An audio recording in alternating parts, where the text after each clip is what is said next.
Evangelho de João, capítulo 19, versículo 30, diz a palavra de Deus. E quando Jesus tomou o vinagre, disse: está consumado. E inclinando a cabeça, entregou o Espírito. Até aqui. Os amados podem sentar em nome de Jesus. Esse texto, ele marca aquilo que era o fim do martírio de Jesus. Martírio esse que começou na noite da quinta-feira, quando Jesus, ele foi preso pelos guardas do templo. E ao ser preso pelos guardas do templo, ele foi levado a juízo e passou por 6 julgamentos. No último julgamento, Jesus já estava totalmente entregue pelos açoites que ele levou. Jesus estava lacerado pelas chicotadas, 39 chicotadas que ele havia levado. E o último julgamento de Jesus foi diante do povo. E o povo pediu e conclamou: crucifica-o. Jesus então é condenado à crucificação. Jesus é condenado à morte. Jesus é levado ao Gólgota e ali é crucificado. Jesus é crucificado na sexta-feira às 9 horas da manhã. Jesus vai das 9 horas da manhã até às 3 horas da tarde, quando finalmente ele grita: está consumado, e rende ao Pai o seu Espírito. Esse momento marca a consumação do sacrifício de Cristo. Mas por que Cristo tinha que morrer? Mas por que Cristo tinha que ser crucificado? Mas por que ele precisava passar por isso? Qual a finalidade da crucificação de Jesus? Esse evento foi o evento mais importante e marcante da história da humanidade. Mas não apenas da história da humanidade, da existência de qualquer coisa que se possa imaginar que exista.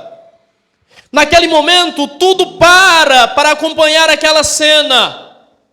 Naquele momento, a terra para. Naquele momento, o sol se esconde. Naquele momento, o universo para registrar aquela cena.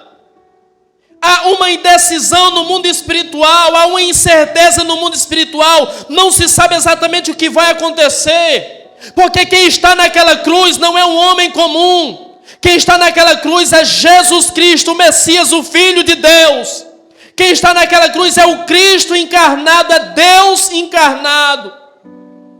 Então há uma incerteza no mundo espiritual, pois se ele quisesse naquele momento, ele não só desceria da cruz, mas se ele quisesse naquele momento, ele destruiria a terra. Ele destruiria o inferno, ele destruiria Satanás, ele destruiria todos os demônios, ele destruiria a humanidade. Se ele quisesse, ele faria.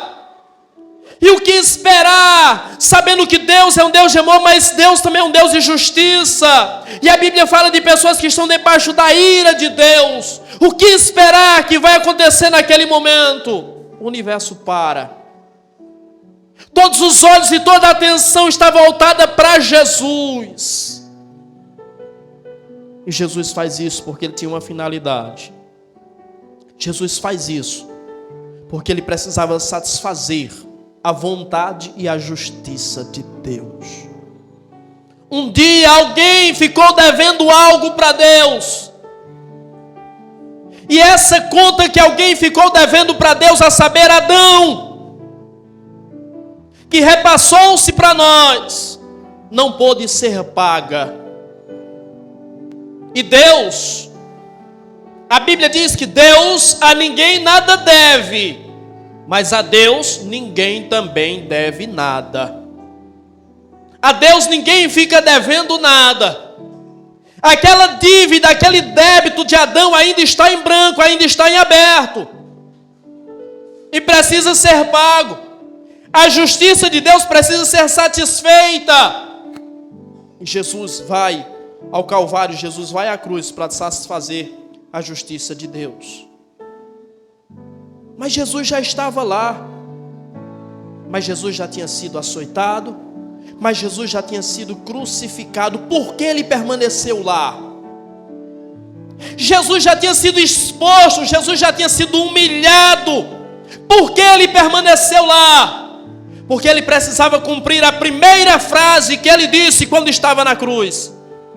E a primeira frase que ele disse ao estar crucificado foi: Pai, perdoa-lhes porque não sabem o que fazem. Ele foi até o fim porque aquilo precisava se cumprir. Ele foi até o fim porque daquilo dependia o perdão de Deus a ser dispensado sobre a nossa vida. Se ele não vai até o fim, o perdão de Deus não seria derramado sobre as nossas vidas. E finalmente, depois de tanta angústia, de tanta dor e de tanto sofrimento, ele grita: está consumado. E rende ao Pai o seu espírito. Quando ele grita, está consumado, ele estava dizendo que já havia sido feito tudo o que era possível e tudo o que era necessário para revelar Deus aos homens. Naquele momento exposto diante da humanidade, diante do universo, diante do mundo espiritual, ele está dizendo: está consumado, ou seja, eu já fiz tudo o que era preciso, eu já fiz tudo o que era necessário, eu já fiz tudo o que era possível para revelar quem é Deus à humanidade, para tornar Deus conhecido diante da humanidade. A Bíblia Sagrada nos diz no Evangelho de João, capítulo de número 14, versículo 9. Ele, em resposta a um dos seus discípulos, ele diz: Filipe, há tanto tempo estou com vocês, e você me pergunta, e você me pede para te revelar o Pai, para te mostrar quem é o Pai. Olha para mim, porque quem vê a mim, vê o Pai. Quem vê a mim, vê o Pai. Ou seja, naquela hora ele está dizendo: está consumado, tudo está feito. E agora Deus é conhecido da humanidade. Em João 12:32 ele disse: quando o Filho do Homem for levantado, ele atrairá para si todos os povos. Todos os olhos estão fitos nele. E ao olharmos para ele, nós estamos vendo o Pai. Nós estamos conhecendo o Pai. Se quer conhecer o Pai, apenas Jesus é aquele que é capaz de revelar, de mostrar, de manifestar quem é o Pai. Quando ele diz está consumado, ele está dizendo que havia feito tudo o que era possível, preciso e necessário para dar ao homem acesso a Deus. Ele está dizendo: eu estabeleci um caminho, eu fiz o que era possível, eu fui ao limite, eu ultrapassei todas as barreiras para dar a você o acesso ao Pai. O escritor aos Hebreus diz que ele estabeleceu diante de nós um novo e vivo caminho. Tudo o que era preciso ser feito para que nós fôssemos direcionados ao Pai, ele está dizendo: está consumado, está feito. Eu revisei tudo, eu observei tudo, eu cumpri tudo, eu fiz absolutamente tudo, então está consumado. Você hoje pode ir ao Pai através daquilo que eu faço por você. Tudo o que era preciso e tudo o que era possível ele fez. Então não há outro meio, então não há outra forma, então não há outro mecanismo para que nós possamos chegar ao Pai. Jesus está dizendo: tudo que era possível e preciso ser feito, eu fiz. Ele fez. E somente Ele fez. E somente através do que Ele fez é possível chegar a Deus. Quando Jesus diz está consumado, em especial, a priori, ele direciona essa palavra aos seus discípulos. E ele está dizendo aos seus discípulos: está feito. Eu fiz tudo por vocês. Está feito porque eu fiz e eu fiz por vocês. Isso deve ter enchido de fé, de coragem, de ânimo, de esperança e de vigor os seus servos. Porque ele estava dizendo: vocês não precisam fazer nada. Tudo o que era necessário ser feito, eu fiz. Será que ao lembrarmos da morte dele e ao celebrarmos a morte dele hoje, será que essa palavra dele também nos enche de fé, de coragem, de ânimo, de ousadia? Está consumado, eu fiz tudo. Não há mais o que vocês possam fazer, o que era necessário ser feito, eu fiz. Será que ao ouvirmos essa palavra nós somos impulsionados a continuar, somos cheios de força, de fé e de coragem? Será que nós entendemos a grandiosidade dessa expressão de Jesus? A força, o poder das suas palavras, e não apenas das suas palavras, porque as suas palavras são acompanhadas de ato, de atitude. Quando ele diz está consumado, ele não está apenas falando, mas ele está consumando com a sua carne. Ele está selando esse acordo, essa aliança, esse compromisso com o seu sangue. Está feito. E essa palavra, em especial, foi direcionada aos seus discípulos. A palavra é viva. E ela continua permanente, ela continua real. Ela continua atual. Essa palavra continua sendo direcionada aos seus discípulos. Está consumado. Pastor, mas um negou, o outro traiu, todos fugiram. E naquela hora ele não olhou para o que negou, naquela hora ele não olhou para o que traiu, naquela hora ele não olhou para aqueles que fugiram, naquela hora ele disse: está feito. Independente de vocês, está feito. Independentemente da atuação, da posição, da postura de vocês, está feito. Não dependia de vocês, dependia de mim, eu fiz. Imagine se dependesse de nós. E o que ele estava dizendo aos seus discípulos naquela hora? É hora de recomeçar. Eu fiz, então é hora de recomeçar. Quem negou, agora confessa. Quem fugiu, agora retorna. Mas é hora de recomeçar. A morte de Jesus marca e representa um recomeço na nossa vida. E todos os dias nós podemos recomeçar. Não recomeçar para projetos próprios, para planos egoístas, mas para recomeçar uma nova vida com Deus, para estabelecer uma aliança com Ele, e para viver para Ele. Eu fiz o que era preciso ser feito, e eu fiz por vocês. Quando João 19:30 diz que saiu da boca de Jesus, está consumado. A palavra registrada no texto original da Bíblia, que é o grego, é a palavra tetelestai. E a palavra tetelestai, ela é uma palavra que ela é usada por negociantes para expor que uma dívida foi paga. Então, quando alguém vende algo para outra pessoa, e essa pessoa lhe paga o que lhe foi vendido, então a pessoa diz: tetelestai, está pago. Não há mais dívida, está pago.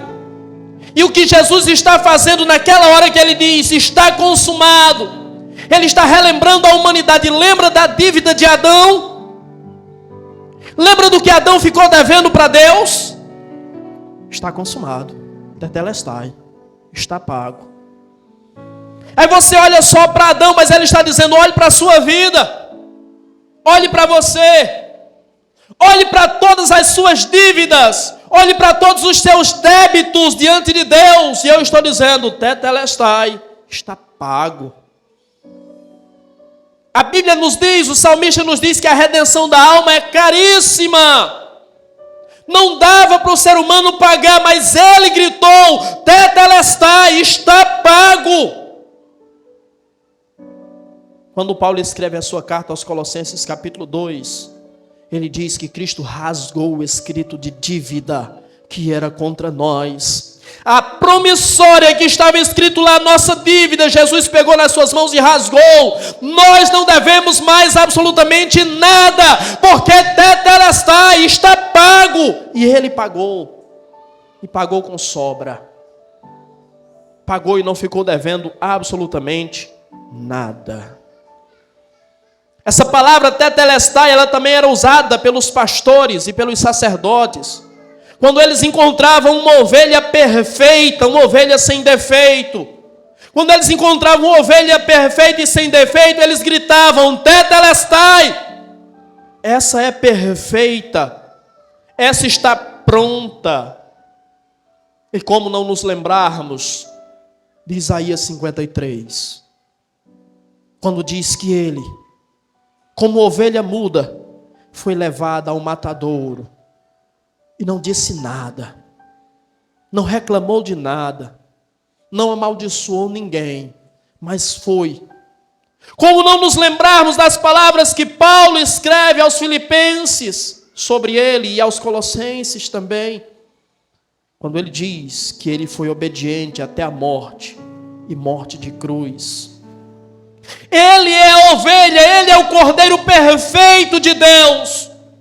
Conforme João disse em João 1:29, eis o cordeiro de Deus que tira o pecado do mundo. Foi encontrado o cordeiro perfeito, tetelestai.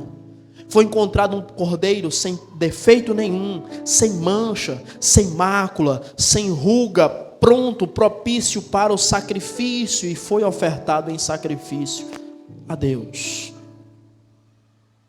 Essa palavra tetelestai, ela também era usada para os servos, quando recebiam do seu senhor uma ordem para realizar um trabalho, e quando eles realizavam esse trabalho, para dizer ao seu senhor que eles já haviam concluído o trabalho, eles diziam, tetelestai, o trabalho está concluído, o trabalho está feito. Como não nos lembrarmos de João capítulo 17, versículo 4, quando ele diz que o Pai lhe deu um trabalho a fazer, uma obra a fazer, e ele veio concluir, a obra está feita. Eu concluí o trabalho que me deste para fazer, e o trabalho que o Pai deu a ele para fazer, foi morrer na cruz por você e por mim. Ele está dizendo, Pai, o trabalho está feito. Pai, o trabalho está concluído. Pai, a obra redentiva se consolida hoje. Pai, os pecados deles estão perdoados. Pai, eles estão comprados. Pai, eles são purificados. Pai, eles agora têm acesso à salvação. Tudo que era necessário ser feito, Pai, eu fiz. A obra que me deste para fazer, eu concluí. Está feito, está consumado. Tetelestai. Ele é o servo fiel. Ele é o servo que foi até o fim. E o que será que nós vamos dizer a Ele quando nós partirmos daqui? Será que diremos como Jesus disse, tetelestai? O trabalho está feito, o trabalho está consumado. Será que diremos como Paulo, combati o bom combate, acabei a carreira e guardei a fé? O que será que temos a dizer a Ele quando partirmos daqui? O que será que temos a dizer a Ele no grande encontro? Pois nós nos encontraremos com Ele. Por isso que Amós 4:12 diz, prepara-te, ó Israel, para encontrar com o teu Deus. Esse encontro é inevitável. Um dia nós vamos estar diante dele, e que possamos estar diante dele como servo, que cumpriu e concluiu o seu trabalho. Uma outra curiosidade sobre essa palavra, tetelestai, é que essa palavra nos mostra, nos revela, que quando Jesus diz, está consumado, Ele está dizendo, eu resolvi os problemas do passado, eu resolvi os problemas do presente, e eu estou garantindo para vocês um futuro maravilhoso com Deus. Pois, primeira carta de João, capítulo 1, versículo 8 diz, versículo 9 diz, se confessarmos os nossos pecados a Deus, Ele é fiel e justo para nos perdoar de todos os pecados e nos purificar de toda maldade. Quando o texto diz que Ele é poderoso para nos perdoar de todos os pecados, isso inclui passado, presente e futuro. Ele está dizendo: está consumado. Eu resolvi a conta do passado, eu estou pagando a conta do presente e estou garantindo para vocês um futuro com Deus. Essa palavra é para você. Ele tem um futuro garantido para você com Ele, na glória e na eternidade. Você consegue tomar posse dessa palavra? Você consegue se apropriar desse direito concedido por Jesus a você? Você consegue viver pela fé dessa palavra e ter a certeza e a convicção de que um dia você estará de fato com Ele lá? Essa palavra é para você. Quando Jesus diz: está consumado, Jesus está dizendo que Ele venceu os nossos 3 piores inimigos. Quais são os nossos 3 piores inimigos? O diabo, o pecado e a morte. Esses são os nossos 3 piores inimigos. E na cruz, Paulo escrevendo aos Gálatas, aliás, aos Colossenses capítulo 2, ele diz que ele expôs o reino das trevas. Ele expôs o inimigo. Ele expôs os demônios. Ele venceu Satanás. Cumpriu-se aquilo que diz Gênesis capítulo 3 e versículo 15. A semente da mulher esmagará a cabeça da serpente. Ele estava na cruz esmagando a cabeça da serpente. Ele venceu Satanás. Ele estava vencendo ali também o pecado, porque ele estava concluindo a sua estadia na terra sem cometer um sequer pecado. E concluindo aquela missão, ele estava nos dando posse da palavra que está escrita no Evangelho de João capítulo 8, versículo 36.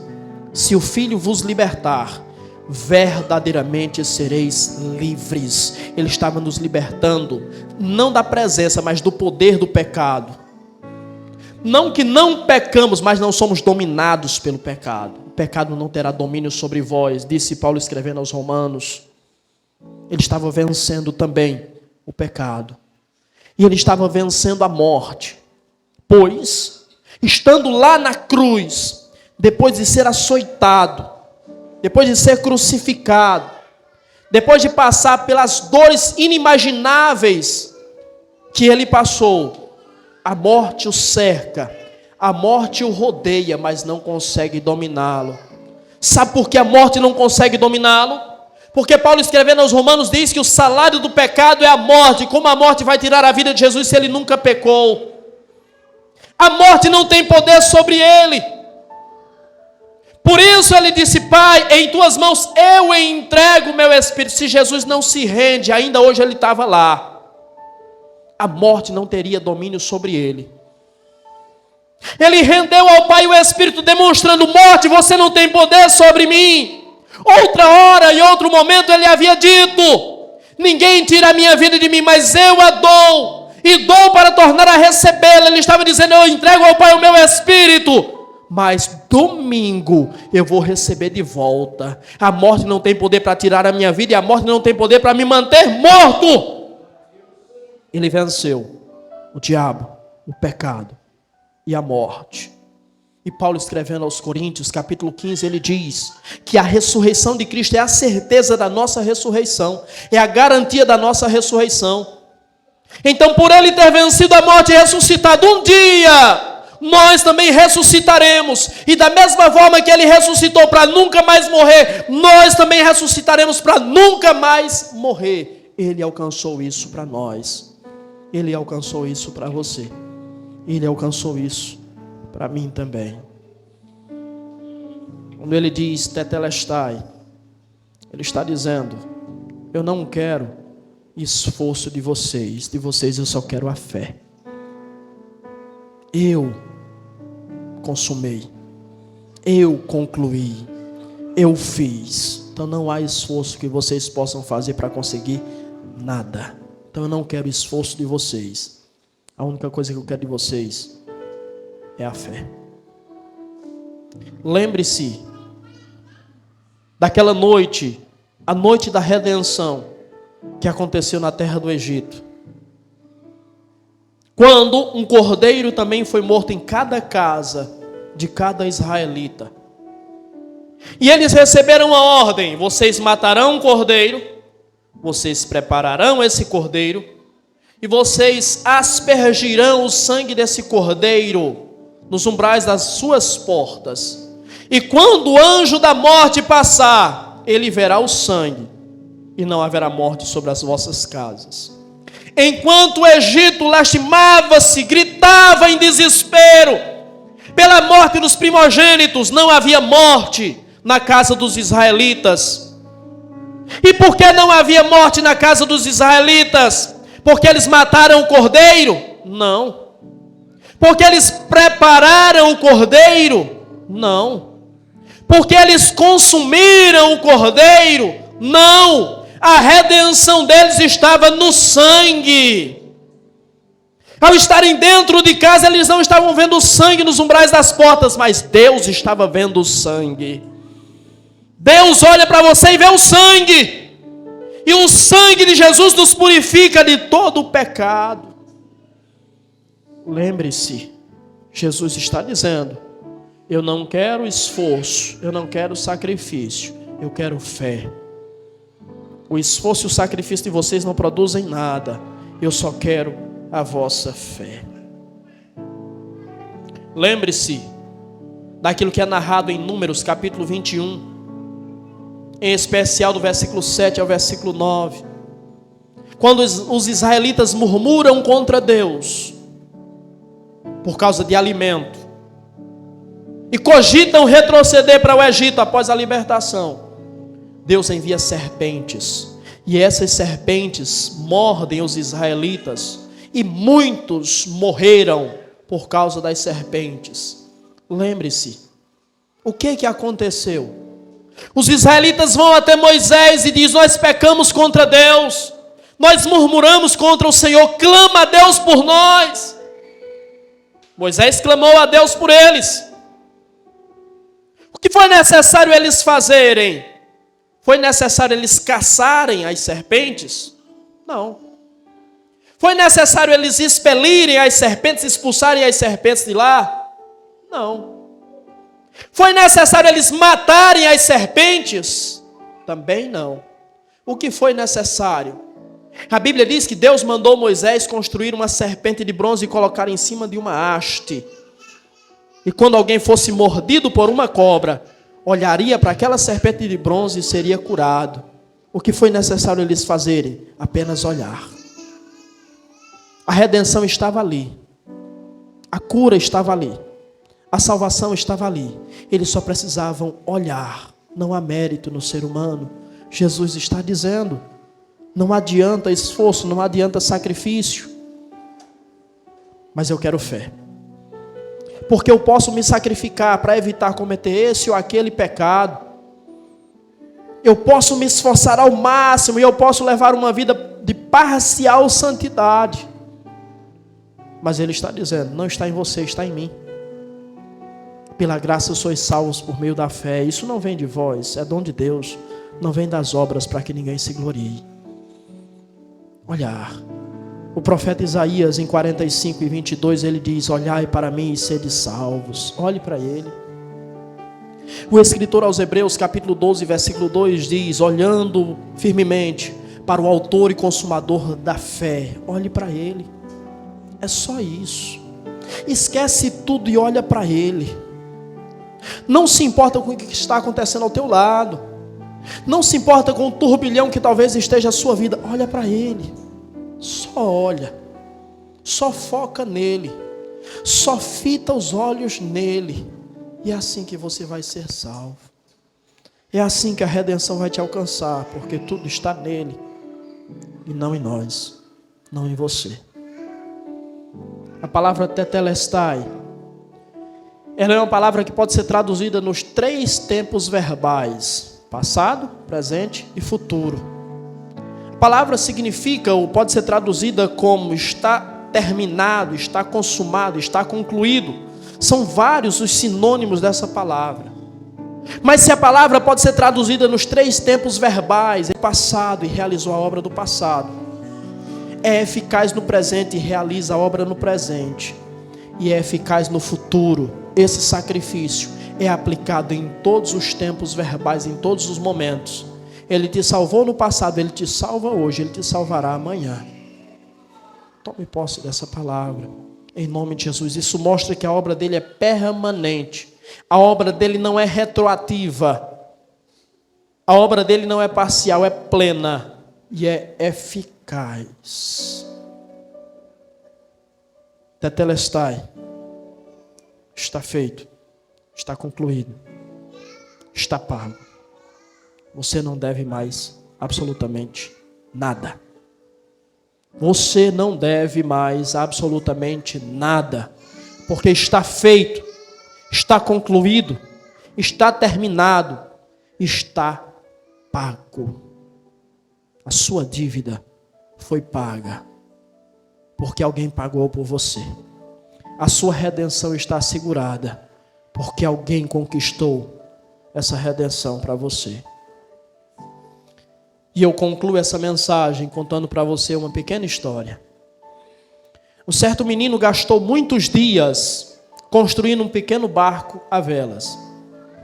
E após se esforçar e se dedicar muito a esse barco, a construção desse barco, ele pegou esse pequeno barco, que era na realidade um brinquedo, e levou para as margens do rio. E colocou o seu brinquedo nas margens do rio. Começou a brincar com aquele barquinho. E à medida que ele brincava com aquele barquinho, a correnteza do rio foi carregando o seu barquinho e foi levando o seu barquinho. E o barquinho foi se ausentando das margens daquele rio e foi se distanciando até que aquele menino perdeu aquele barquinho de vista. Ele retornou para casa frustrado, abatido, arrasado, triste porque havia perdido o seu barquinho que lhe custou tanto tempo, tanto esforço, tanto trabalho. Alguns dias depois, aquele menino foi à cidade, e quando ele foi à cidade, ele viu o seu barquinho em uma vitrine de uma loja. Quando ele viu o seu barquinho na vitrine da loja, ele se alegrou muito e correu até aquela loja e expôs para o dono da loja a sua situação e disse: olha, esse barquinho é meu, fui eu que construí esse barquinho. E eu coloquei no rio e a correnteza levou. O senhor poderia me devolver o meu barquinho? E o dono da loja disse: não. Você levará o seu barquinho se você pagar o preço estabelecido na vitrine. Se você pagar, então você levará o barquinho. O menino então voltou para casa mais uma vez. Mas agora ele sabia que podia resgatar o seu barquinho. E ele trabalhou semanas a fio. Trabalhou muito. E juntou o dinheiro, e quando ele tinha a quantia que era necessária para pagar aquele barquinho, ele então voltou à loja e entregou ao dono da loja aquela quantia em dinheiro e voltou para casa com seu barquinho. E enquanto ele voltava para casa com seu barquinho, ele gritava alegremente: o barquinho é mais uma vez meu, porque eu paguei o preço para tê-lo de volta. Como é bom nós sabermos que o nosso Pai, ao olhar para nós, diz exatamente a mesma coisa. Você é meu mais uma vez, porque eu paguei o preço para ter você de novo. Ele pagou o preço para ter você de novo. Se Gênesis diz que o Pai trabalhou 6 dias e no 6º dia Ele nos construiu, Jesus trabalhou 6 horas naquela cruz. E na 6ª hora ele diz: está consumado, tetelestai. O Pai demorou 6 dias para construir você, e Jesus demorou 6 horas para comprar você de volta e trazer você para a presença do Pai. Então você pertence a Ele mais uma vez, porque Ele pagou o preço por você.